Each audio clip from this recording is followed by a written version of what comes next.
Assalamualaikum warahmatullahi wabarakatuh.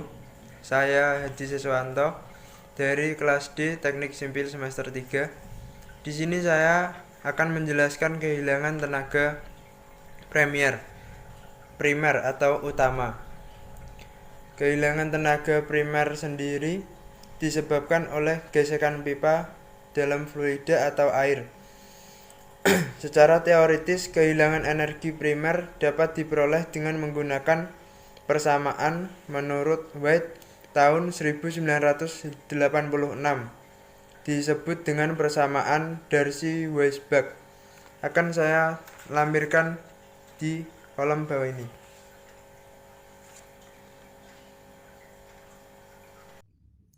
Selamat pagi semuanya, perkenalkan nama saya Muhammad Syarif Hidayatullah dari Fakultas Teknik Universitas 17 Agustus Semarang. Di sini saya akan menjelaskan tentang kehilangan tenaga sekunder dalam pipa. Kehilangan tenaga sekunder dalam pipa terjadi karena adanya perubahan penampang pipa, sambungan, belokan, dan katup. Pada pipa panjang, kehilangan tenaga sekunder jauh lebih kecil daripada kehilangan tenaga akibat gesekan, sehingga pada keadaan ini kehilangan tenaga sekunder dapat diabaikan. Terima kasih. Nama saya Gilali Maraaf, saya bakal menjelaskan mengenai pengertian garis tenaga dan garis tekanan. Garis tenaga sesuai dengan prinsip Bernoulli, tinggi tenaga total di setiap titik pada saluran pipa adalah jumlah dari tinggi elevasi, tinggi tekanan, dan tinggi kecepatan. Garis yang menghubungkan titik-titik tersebut disebut garis tenaga. Garis tekanan sendiri merupakan jumlah dari tinggi tekanan dan elevasi diukur dari garis referensi. Garis tekanan terletak di bawah garis tenaga sebesar tinggi kecepatannya. Dan ini adalah rumus untuk garis tekanan dan garis tenaga sendiri. Terima kasih. Halo, saya Sony Castro. Saya ingin menjelaskan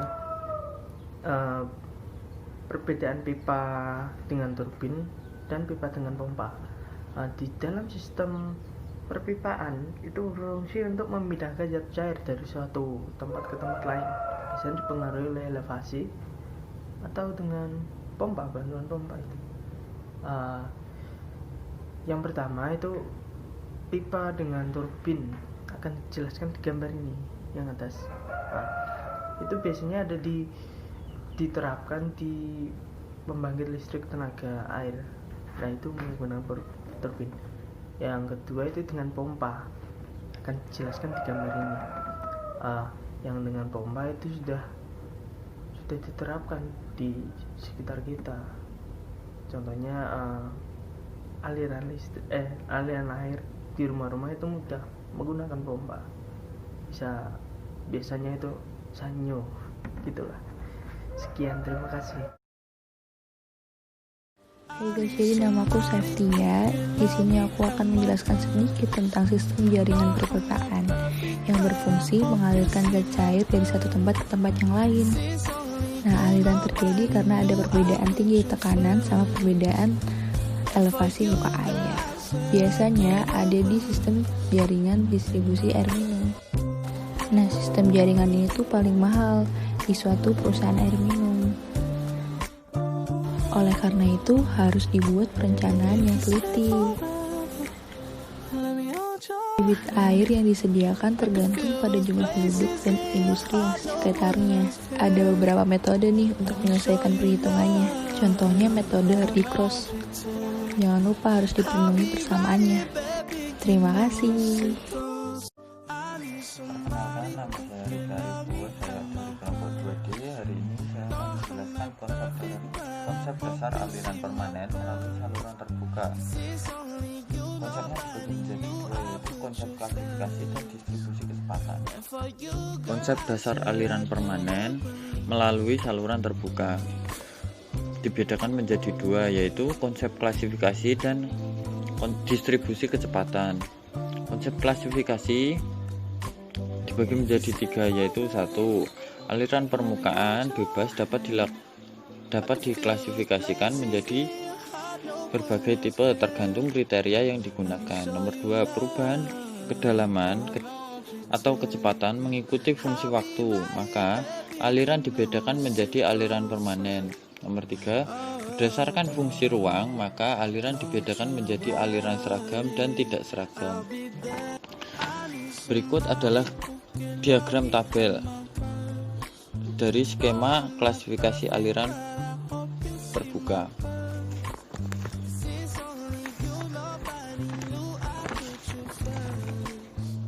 Selanjutnya, distribusi kecepatan nomor 1. Dalam aliran melalui saluran terbuka, distribusi kecepatan tergantung pada banyaknya faktor seperti bentuk saluran, kekerasan dinding, keberadaan permukaan bebas, dan debit aliran. Nomor 2, kecepatan aliran mempunyai 3 komponen. Komponen arah menurut koordinat kartesius, namun komponen arah vertikal dan lateral biasanya kecil dan dapat diabaikan, sehingga kecepatan alirannya yang searah dengan arah aliran diperhitungkan. Komponen kecepatan ini bervariasi terhadap kedalaman air.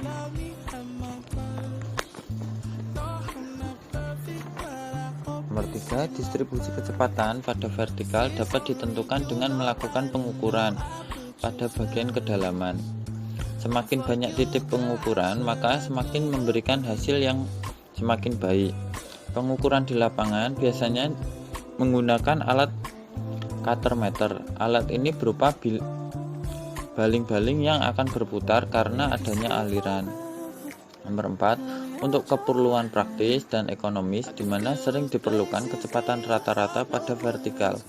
Pengukuran kecepatan dilakukan hanya pada satu atau dua titik tertentu dengan rata-rata 0,6 kali kedalaman dari permukaan air, atau rata-rata kecepatan pada 0,2 dan 0,8 kali kedalaman.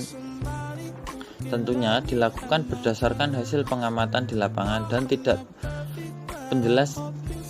tidak dijelaskan secara teoritis. Besarnya kecepatan rata-rata bervariasi antara 0,8 dan 0,9. Kecepatan ini biasanya diambil sekitar 0,8. Assalamualaikum warahmatullahi wabarakatuh. Nama saya Abdullah Fadil Wiswandanu, kelas D, NIM 19100322211171.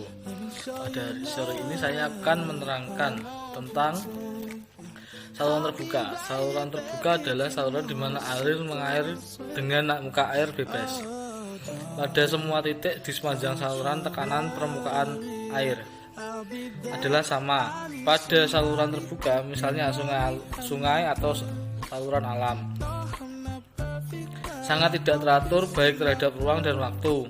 Parameter tersebut adalah tampang lintang saluran, kekasaran, kemiringan dasar, belokan, perlindungan, debit air, dan sebagainya. Ketidakteraturan tersebut mengakibatkan analisis aliran sungai sulit. Untuk diselesaikan secara analitis, pembendungan pada suatu aliran merupakan suatu peralihan yang berfungsi untuk mengetahui tinggi muka air di sepanjang saluran. Sifat-sifat aliran yang dalam hal ini adalah aliran yang cenderung berubah secara beraturan. Saluran digolongkan menjadi dua macam, yaitu 1.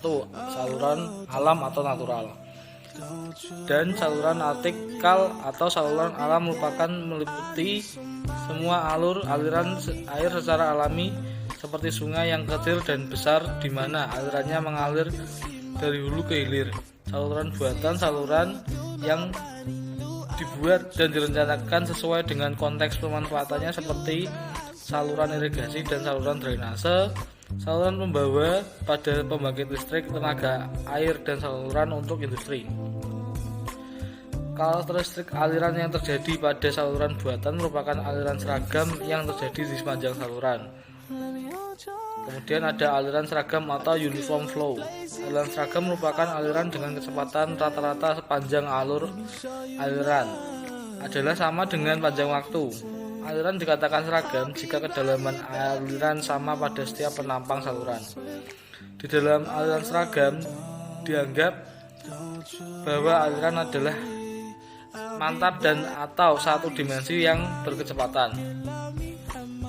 Aliran di setiap titik pada penampang lintang tidak berubah. Misalnya aliran melalui saluran irigasi yang sangat panjang dan tidak ada perubahan penampang. Pada umumnya aliran seragam dan aliran terbuka itu disebut mempunyai penampang prismatik. Yaitu prismatik adalah aliran di mana kecepatan konstan dan kedalaman air konstan. Di samping itu, permukaan aliran sejajar dengan permukaan air dasar saluran sehingga kecepatan dan kedalaman aliran disebut dalam kondisi seimbang atau kondisi equilibrium. Kemudian penampang ekonomis. Penampang ekonomis adalah suatu tampang lintang saluran akan menghasilkan debit maksimum bila nilai R sama dengan A dibagi P maksimum atau keliling basah P minimum, sehingga untuk debit tertentu luas tampang lintang akan minimum atau ekonomis bila saluran yang sama. Penampang setengah lingkaran merupakan penampang yang paling efisien. Prinsip saluran penampang ekonomis hanya berlaku untuk desain saluran yang tahan terhadap erosi atau non-aerodibel. Sedangkan untuk saluran yang mudah tererosi atau aerodibel. Dalam mendesain saluran yang efisien, perancang cukup menghitung ukuran-ukuran saluran dengan rumus aliran seragam. Kemudian memutuskan ukuran akhir berdasarkan efisiensi hidrolika atau hukum pendekatan untuk penampang terbaik, praktis, dan ekonomis. Demikian materi saya tentang aliran permanen melalui saluran terbuka, aliran seragam, dan penampang ekonomis. Sekian, terima kasih. Assalamualaikum warahmatullahi wabarakatuh. Nama saya Rahmat Ali Mahfudi dari kelas D kelompok hidrolika 2 teknik sipil semester 3. Di sini saya akan coba menyampaikan terkait materi aliran berubah lambat laun atau yang biasa disingkat dengan ABLL. ABLL atau aliran berubah lambat laun didefinisikan sebagai aliran tetap yang kedalamannya berubah secara lambat laun sepanjang saluran. Dari definisi tersebut muncul dua syarat untuk menjadi kriteria ABLL atau aliran berubah lambat laun. Syarat yang pertama adalah alirannya tetap, pasti alirannya tetap, atau sifat-sifat hidrolis yang konstan tetap dalam jangka waktu tertentu. Kemudian untuk syarat yang kedua adalah garis arus praktis sejajar. Artinya apa? Pada penampang saluran nantinya terdapat pembagian tekanan hidrostatis. Kemudian ada beberapa asumsi untuk ABLL ini atau aliran berubah lambat laun. Untuk asumsi dasar ABLL yang pertama adalah kehilangan tinggi tekan pada suatu penampang sama seperti pada aliran seragam dengan V dan R. Kemudian untuk yang kedua, saluran prismatis atau bentuk penampang saluran tetap. Yang ketiga, kemiringan saluran cukup kecil sehingga kedalaman air akan sama diukur dalam arah vertikal. Kemudian selanjutnya, pembagian kecepatan di penampang saluran sehingga koefisien tetap. Terus untuk yang terakhir, asumsi yang terakhir, koefisien Manning atau CZ tidak tergantung pada kedalaman aliran dan tetap sepanjang saluran yang ditinjau. Mungkin demikian yang bisa sedikit saya sampaikan, semoga bisa bermanfaat untuk kita bersama. Akhirul kalam wa billahi taufiq wal hidayah. Wassalamualaikum warahmatullahi wabarakatuh.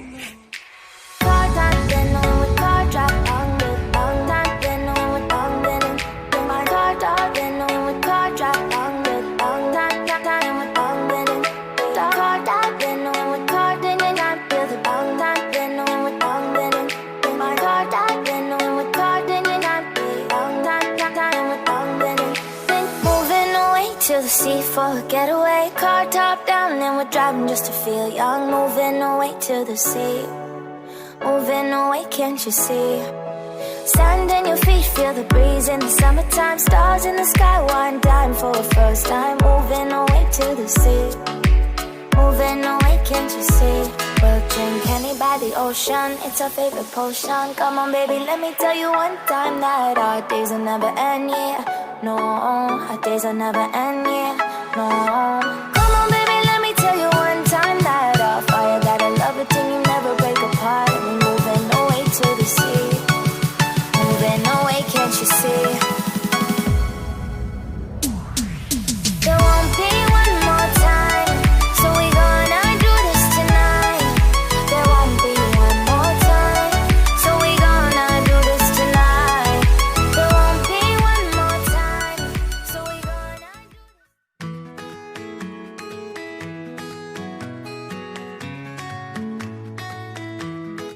Halo, perkenalkan, saya Ernantio Nugroho dari kelas D. Di sini saya akan menerangkan profil muka air. Profil aliran dibagi menjadi 4. Yang pertama, profil di dekat atau pada kedalaman kritis tidak dapat diramalkan berdasarkan teori ABLL karena alirannya bersifat berubah tiba-tiba. Yang kedua, loncatan hidrolis dapat terjadi baik di saluran hulu maupun hilir, tergantung dari keterjalanan relatif dari kedua kemiringan yang ada.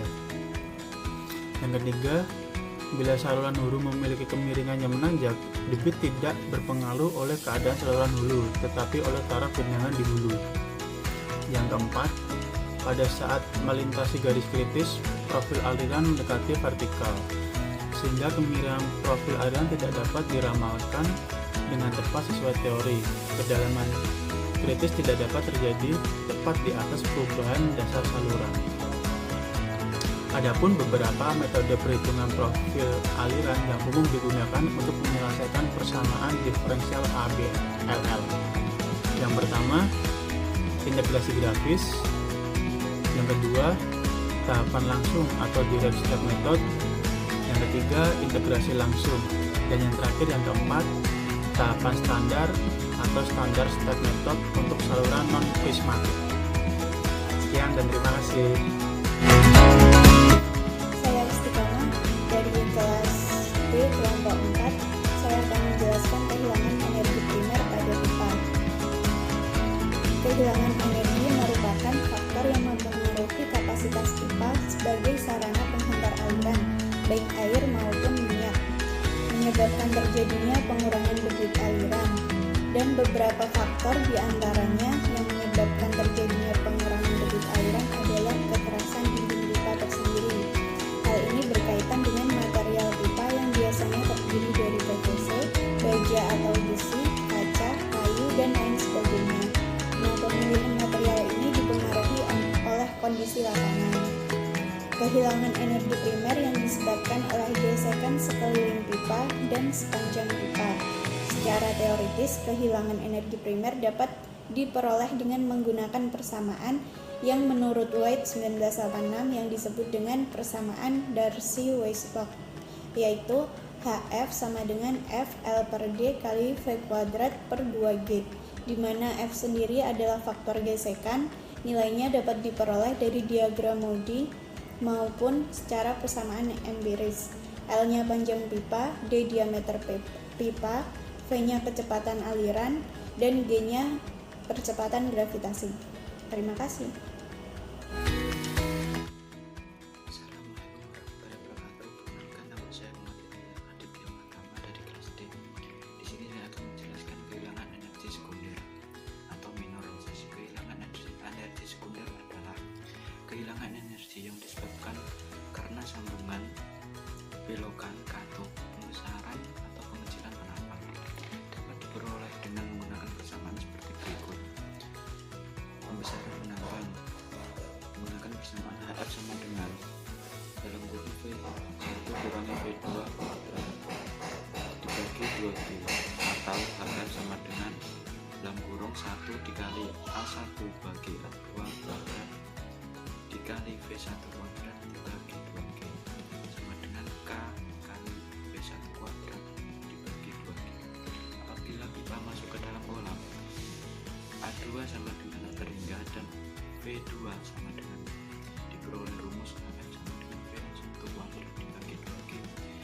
pembesaran secara berangsur-angsur diperoleh rumus F sama dengan K kali V1 kuadrat min V2 kuadrat dibagi 2G. Sekian penjelasan dari saya. Wassalamualaikum warahmatullahi wabarakatuh. Nama saya Nardarvan Hardianto dari kelas D. Garis tenaga dan garis tekanan. Berdasarkan persamaan Bernoulli, tinggi tenaga total di suatu titik pada pipa merupakan jumlah dari tinggi elevasi, tinggi tekanan, dan tinggi kecepatan. Garis yang menghubungkan titik-titik tinggi tenaga disebut garis tenaga. Sedangkan garis yang menghubungkan titik-titik tinggi tekanan disebut sebagai garis tekanan. Garis tekanan terletak di bawah garis tenaga sebesar tinggi kecepatan dalam pipa. Untuk rumusnya, garis tenaga dan garis tekanan, tinggi tenaga total sama dengan tinggi elevasi plus tinggi tekanan plus tinggi kecepatan. Untuk garis tekanan sama dengan tinggi tekanan plus tinggi elevasi. Terima kasih.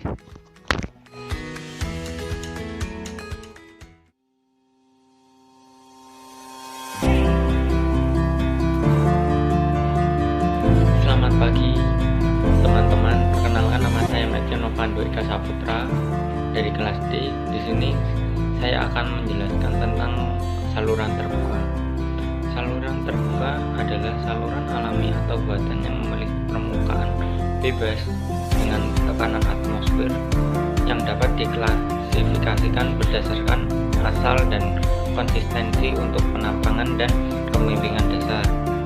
Sedangkan untuk saluran penutup adalah permukaan air yang tidak terpengaruhi dengan saluran luar atmosfer atau saluran drainase tertutup yang sering digunakan untuk pengalihan air limbah atau air kotoran yang mengganggu kesehatan lingkungan dan mengganggu keindahan.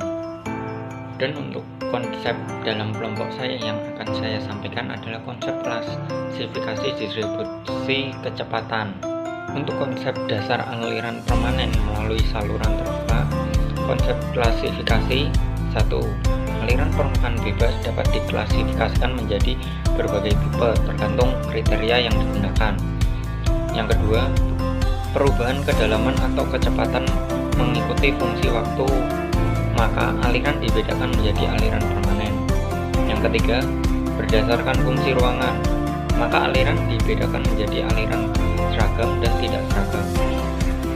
Skema atau klasifikasi aliran pada saluran terbuka. Yang pertama, aliran nanti menurun menjadi aliran permanen atau aliran tidak permanen. Itu menjadi fungsi waktu, dan nanti menurun kembali ke bagian seragam dan perubahan.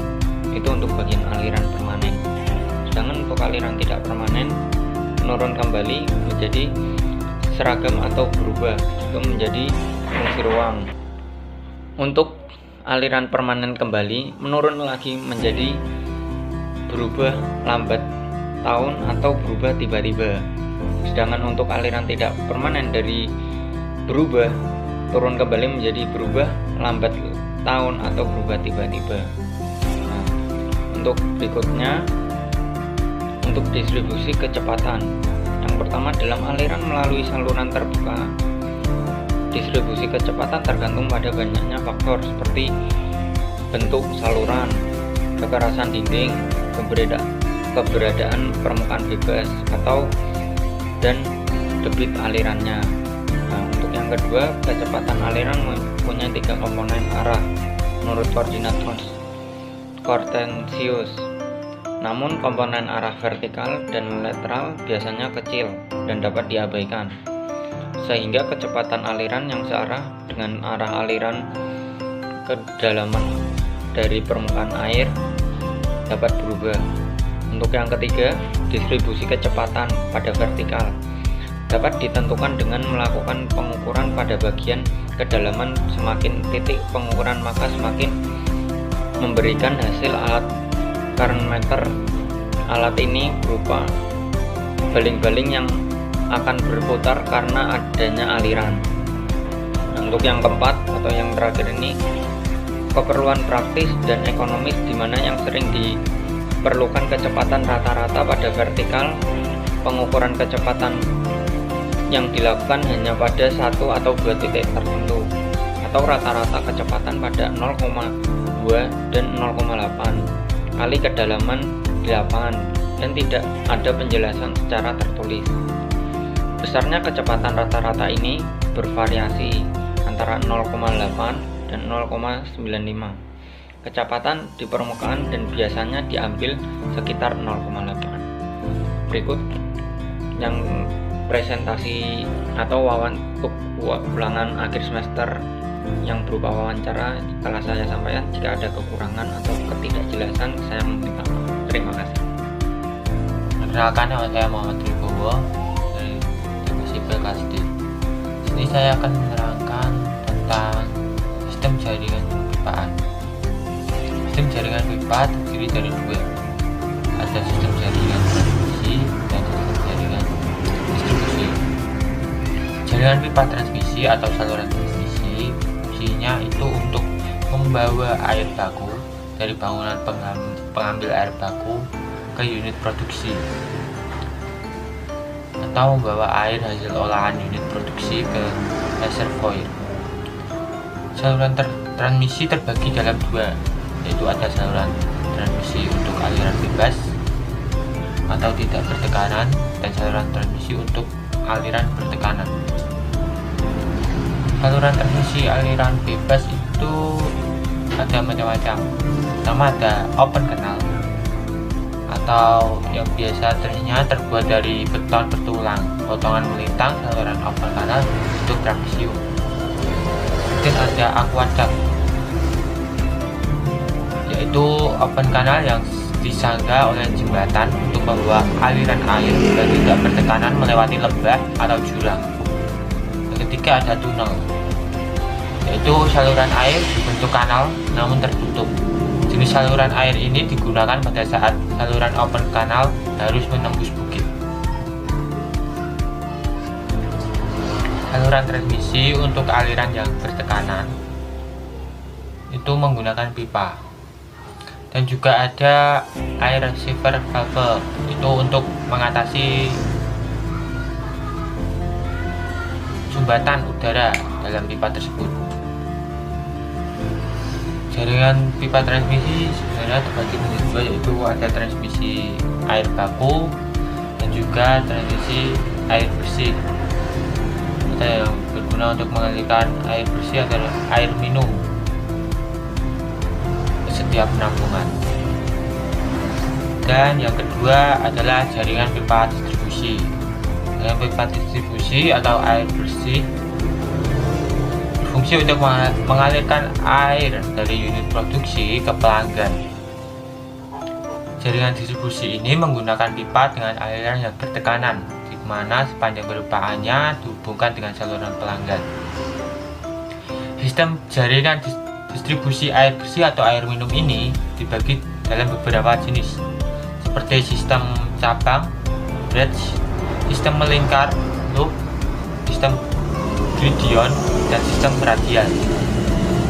Pada dasarnya ada dua jenis sistem jaringan perpipaan distribusi yang banyak digunakan, yaitu sistem cabang dan sistem melingkar.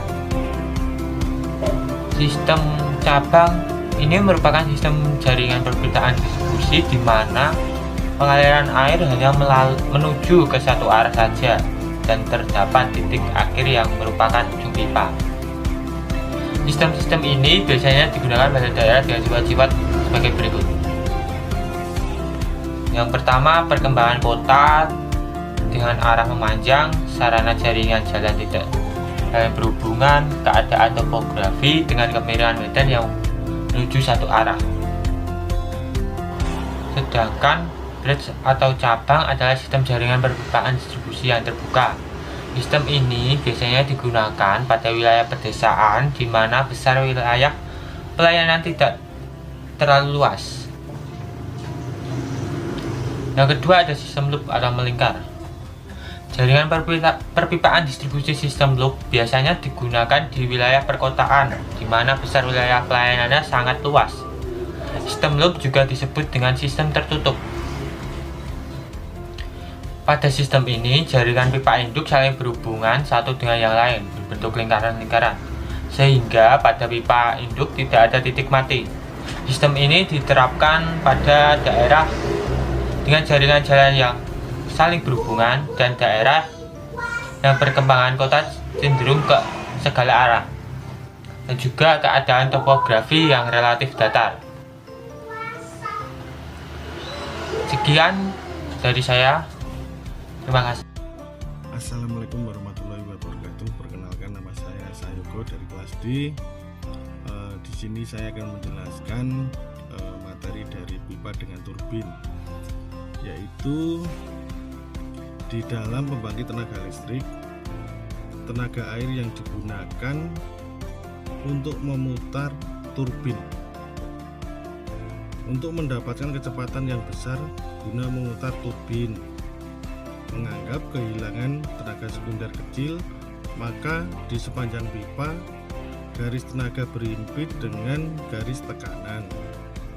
Garis tekanan turun secara teratur atau perlahan-lahan karena adanya kehilangan tenaga akibat gesekan. Video saya kira terima kasih, cukup sekian. Assalamualaikum warahmatullahi wabarakatuh. Perkenalkan, nama saya Ariel Kuswandatu dari Teknik Sipil Utak kelas D. Saya dari kelompok 5 mau menjelaskan tentang aliran seragam penambang ekonomis konstan dan kedalaman air yang konstan juga. Di samping itu, permukaan aliran sejajar dengan permukaan dasar saluran, sehingga kecepatan dan kedalaman aliran tersebut dalam kondisi seimbang. Suatu tampang lintang saluran akan menghasilkan debit maksimum bila nilai R sama dengan A dibagi P maksimum atau keliling basah, P minimum, sehingga untuk debit tertentu luas tampang lintang akan minimum bila saluran yang akan sama. Penambang setelah lingkaran merupakan penambang yang efisien. Prinsip saluran tampang ekonomis hanya berlaku untuk desain saluran yang tahan terhadap erosi, sedangkan saluran yang efisien perancang cukup menghitung ukuran-ukuran saluran dengan rumus aliran seragam dan menghitung ukuran-ukuran, kemudian memutuskan ukuran air berdasarkan efisiensi hidrolika atau hukum pendekatan untuk penambang terbaik praktis dan air mengalir dengan muka air bebas pada saluran titik di sepanjang saluran. Tekanan di permukaan air adalah sama pada saluran terbuka, misalnya sungai, per meter saluran yang sangat teratur baik terhadap ruang dan waktu. Parameter tersebut adalah tampang lintang saluran, kekerasan kemiringan dasar, belokan, pembendungan, debit air, dan sebagainya. Ketidakteraturan tersebut mengakibatkan analisis aliran sangat sulit untuk diselesaikan secara analitis. Pembangunan pada saluran merupakan suatu peralihan yang berfungsi untuk mengetahui tinggi permukaan air di sepanjang saluran. Sifat-sifat aliran yang dalam hal ini adalah cenderung berubah secara beraturan. Saluran digolongkan menjadi dua macam, yaitu saluran alam dan saluran buatan. Saluran alam merupakan salah satu yang mengikuti semua aliran yang secara alami, seperti sungai yang kecil dan besar di mana alirannya mengalir dari hulu ke hilir.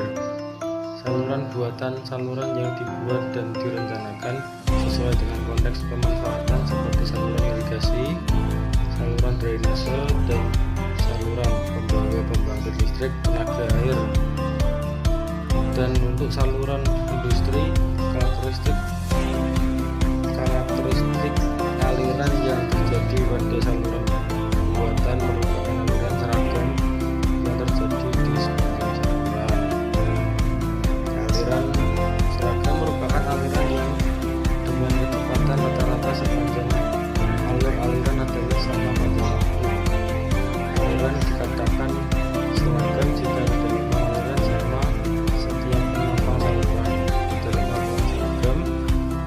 bahwa aliran adalah mata dan satu dimensi yang berarti kecepatan aliran di setiap titik pada tambang lintang tidak berubah. Misalnya aliran melalui saluran irigasi yang sangat panjang dan tidak ada perubahan penambang. Pada umumnya, aliran seragam pada saluran terbuka dengan tambang lintang prismatik adalah aliran dengan kecepatan konstan dan kedalaman air yang konstan juga. Di samping itu, permukaan aliran sejajar dengan permukaan dasar saluran, sehingga kecepatan dan kedalaman aliran tersebut dalam kondisi seimbang. Suatu tambang lintang saluran akan menghasilkan debit maksimum bila nilai R sama dengan A dibagi P maksimum atau keliling basah, P minimum, sehingga untuk debit tertentu luas tambang lintang akan minimum bila saluran yang akan sama. Penambang setelah lingkaran merupakan penambang yang efisien. Prinsip saluran tambang ekonomis hanya berlaku untuk desain saluran yang tahan terhadap erosi, sedangkan saluran yang efisien perancang cukup menghitung ukuran-ukuran saluran dengan rumus aliran seragam dan menghitung ukuran-ukuran, kemudian memutuskan ukuran air berdasarkan efisiensi hidrolika atau hukum pendekatan untuk penambang terbaik praktis.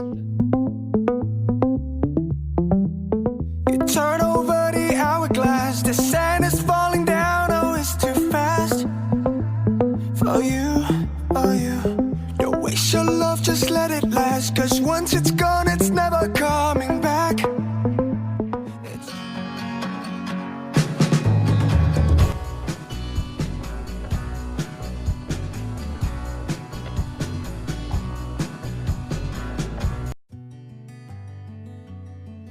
Assalamualaikum warahmatullahi wabarakatuh. Saya Andika Indra Setiawan dari kelompok 7 kelas D. Pada video ini saya akan membahas tentang loncatan air pada saluran terbuka. Loncat air merupakan perubahan aliran dari aliran superkritis menjadi aliran superkritis. Hal ini yang menyebabkan terjadinya loncatan air. Dalam saluran terbuka, loncat air dapat diamati ketika air melewati bangunan ukur.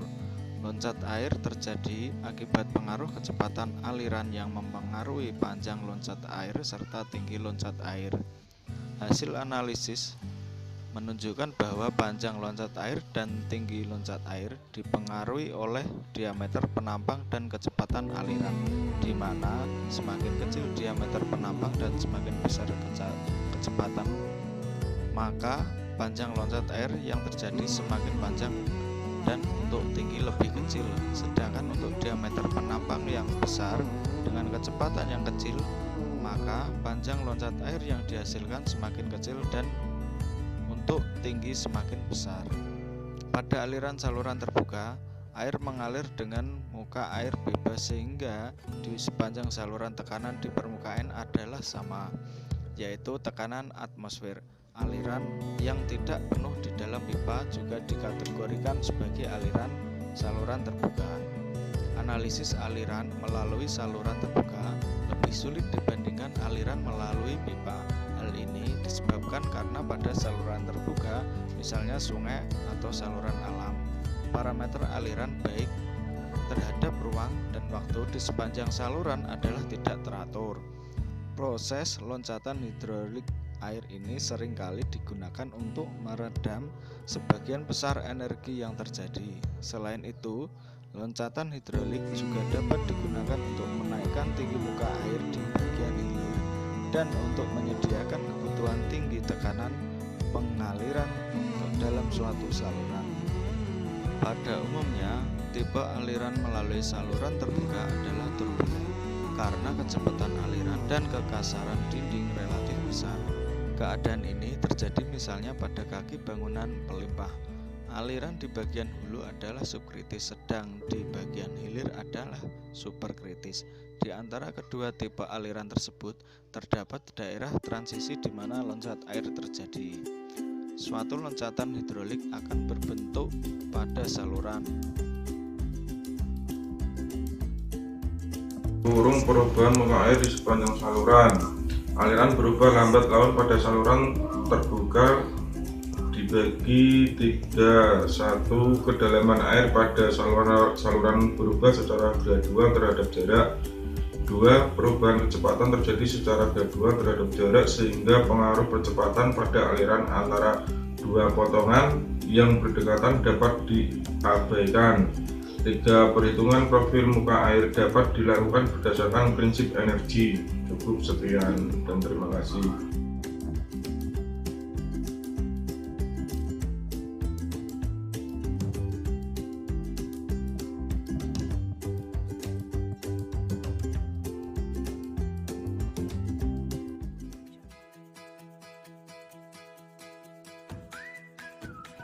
Assalamualaikum warahmatullahi wabarakatuh. Saya Irfan Joko Julianto dari kelas D kelompok 8. Saya akan menjelaskan pengertian tentang garis tenaga dan garis tekanan.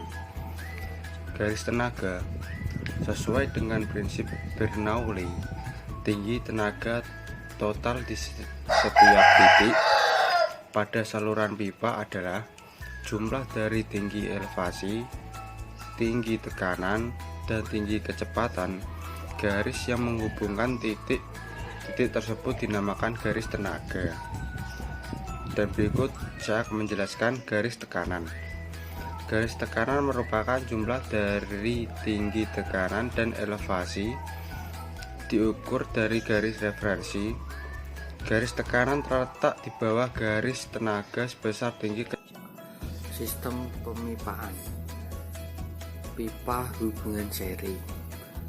Apabila suatu saluran pipa terdiri dari pipa-pipa dengan ukuran yang berbeda, pipa tersebut adalah dalam hubungan seri yang menunjukkan suatu sistem 3 pipa dengan karakteristik berbeda dihubungkan secara seri.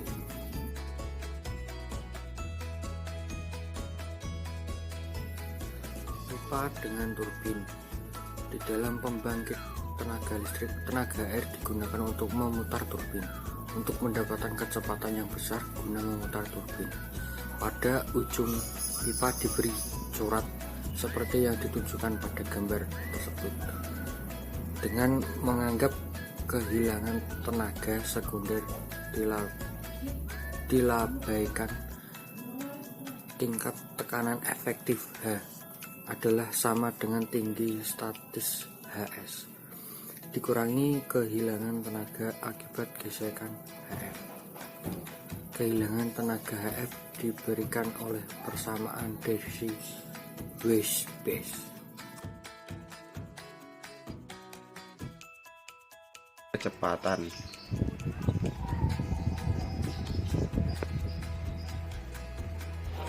Kemudian saya akan menjelaskan distribusi kecepatan pada penumpang saluran. Kecepatan aliran tidak sama sepanjang tubuh kanal sungai. Hal ini tergantung dari bentuk kekasaran kanal sungai dan pola sungai. Kecepatan terbesar terletak pada bagian tengah kanal dan bagian atas dari bagian dalam kanal yang sejauh dari seretan friksional pada bagian dinding dan dasar kanal.